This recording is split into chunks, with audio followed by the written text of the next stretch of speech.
Leaf pour చూపించాలంటే ఒక leaf కావాలి. లీఫ్ యొక్క లోయర్ ఎపిడెర్మిస్లోనే మనకి ఏది ఉంటాయంటే లీఫ్ పోర్స్ ఉంటాయి. ఒక సిజర్ కావాలా, మనకు ఒక జీరో బ్రష్ కావాలా, అది లేదు కాబట్టి ఒక నీడిలు, ఒక slide, next methyl orange watch గ్లాస్లో తీసుకుంటా ఉన్నాము. ఒక మైక్రోస్కోప్ కూడా మనకు అందుబాటులో ఉండాలి. ఓకేనా? రైట్. ఫస్ట్ వచ్చేసి మైక్రోస్కోప్లో లైటింగ్ను అడ్జస్ట్ చేసుకోవాలి. లైటింగ్ అడ్జస్ట్ చేసి పెట్టేదానికి ఏం చేయాలంటే ఇక్కడ ఉంది చూడండి, ఏది కింద మిర్రర్. ఈ మిర్రర్ను అటు ఇటు తిప్పడం ద్వారా లోపల ఫుల్ లైటింగ్ వస్తుంది. వచ్చింది, లైటింగ్ వచ్చిందా? లైటింగ్ వచ్చింది కదా. లైటింగ్ వచ్చేటట్టుగా ఈ కింద మిర్రర్ని అడ్జస్ట్ చేసుకోవాలా. ఇక్కడ 10x, ఇక్కడ 10x. దీన్ని లెన్సెస్ని అడ్జస్ట్ చేసేది మనము కరెక్ట్ పొజిషన్లో పెట్టుకోవడం వల్ల 100 times ఇమేజ్ సైజు పెద్దదిగా వస్తుంది. ఇప్పుడు లీఫ్ పోర్ను మనం చూసేదానికి అప్పర్ ఎపిడెర్మిస్లో ఎక్కడ కానీ లీఫ్ పోర్స్ ఉండవు, స్టొమాటా ఉండవు. మనం ఏ ఎపిడెర్మిస్లో చూడాలా? లోయర్ ఎపిడెర్మిస్లో చూడాలి. లోయర్ ఎపిడెర్మిస్లో చూసేదానికి ఏం చేస్తున్నామంటే ఆకును ఏటవాలుగా ఇట్లా చించుదాం. చూడండి, చించినప్పుడు ఒక పల్చటి పొర వచ్చింది కదా. ఈ పొరను మనం స్లైడ్ కింద పెట్టుకోవాలి. స్లైడ్ని తీసుకొని ఇది పట్టుకో, పొరను పట్టుకో. ఓకే, దీని మీదకి ఏం చేస్తామంటే రంగు ఉండే నీళ్ళని ఒక 2-3 బొట్లు తీసుకోండి. ఓకే,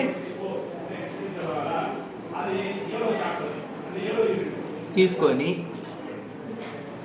ఇప్పుడు ఈ పొర ఉంది కదా, మనము పైన కట్ చేసుకొని ఉండే పొర, ఆ పొరను ఏం చేస్తామంటే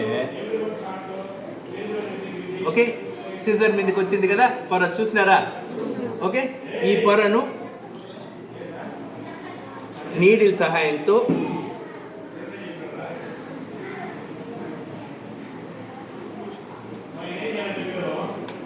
దీని మీద అరేంజ్ చేసుకున్నాను. అవునా? రైట్. దీని మీద ఏం చేస్తా ఉన్నామంటే రంగు వేస్తే లోపల ఉండే లివింగ్ సెల్స్ బాగా కనిపిస్తాయి. ఓకే, దీన్ని తీసుకున్న తర్వాత దీని మీద కవర్ స్లిప్ వేయండి. ఓకే, ఇది కవర్ స్లిప్. ఈ కవర్ స్లిప్ ఎట్లేస్తానో చూడండి. దీని మీద పెట్టేయండి అన్నట్టు. కవర్ స్లిప్ వేసే విధానం చూడండి.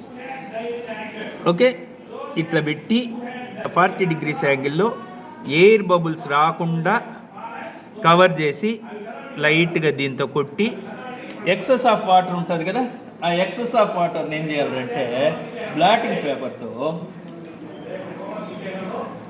ఇదిగోండి ఇక్కడ ఎక్సెస్ ఆఫ్ వాటర్ ఉంటుంది కదా, ఆ ఎక్సెస్ ఆఫ్ వాటర్ను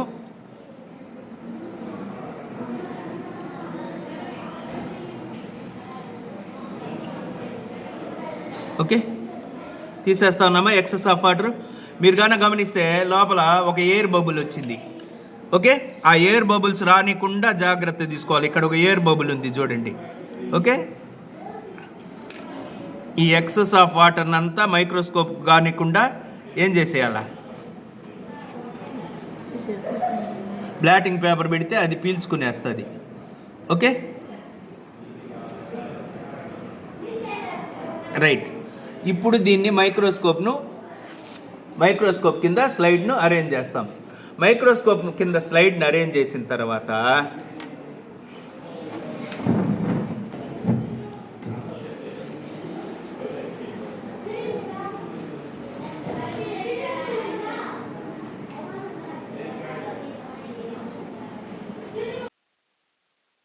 పై చిత్రంలో కనిపిస్తుండే స్టొమాటా అనే రంధ్రాలు ఆకు అడుగు భాగంలో ఉంటాయి. ఇవి 2 గార్డ్ సెల్స్ బీన్ సీడ్ షేప్లో ఉండే కణాలను మీరు చూస్తున్నారు, వాటితో రక్షింపబడతాయి. ఈ 2 బీన్ సీడ్ సెల్స్ మధ్య ఒక రంధ్రం ఉంటుంది, దాన్నే స్టొమాటా అంటారు. ఈ స్టొమాటా ద్వారా గ్యాసియస్ ఎక్స్చేంజ్ జరగడము, ట్రాన్స్పిరేషన్ జరగడము, ఫోటోసింథసిస్ జరగడము జరుగుతుంది. ఈ స్టొమాటా ఓపెనింగు, క్లోజింగు గార్డ్ సెల్స్ యొక్క కంట్రోల్లో ఉంటుంది. సాధారణంగా డే టైంలో స్టొమాటా ఓపెన్లో ఉంటూ రాత్రి సమయాల్లో స్టొమాటా మూసుకుపోతుంది. ఆకుకు గాన ఆయిల్ను అప్లై చేస్తే స్టొమాటా మూసుకుపోయి వాయు మార్పిడి మరియు ట్రాన్స్పిరేషన్ ఆగిపోవడం వల్ల ఆకు చివరికి ఎండిపోతుంది. ఒకసారి చూడండి, కుర్జేతి లోపల ఒకరి తర్వాత ఒకరు చూడండి. అడ్జస్ట్ చెయ్యి, నీకు కనిపించేటట్టుగా. ఎలాంటే నాకు ఐసైట్ ఉంటుంది కదా. స్టొమాటో కనిపించినాయా? నెక్స్ట్ రా. కింద ఉండే స్లైడ్ని కూడా అడ్జస్ట్ చేయొచ్చు, నీట్గా కనిపించాలా, ఫోకస్ చేయాలా.